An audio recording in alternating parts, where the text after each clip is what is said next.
Uyu munsi wa gatanu ntabwo ari umunsi usanzwe.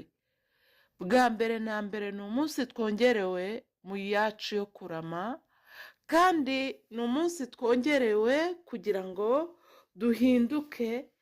duhindure ingendo yacu, imivugire yacu, imikorere yacu, imitekerereze yacu.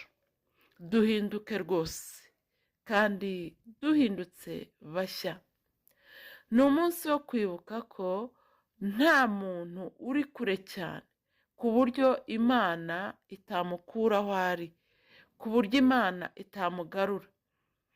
Hari abantu bateye imbere mu byaha bakumva nta mahirwe basigaranye.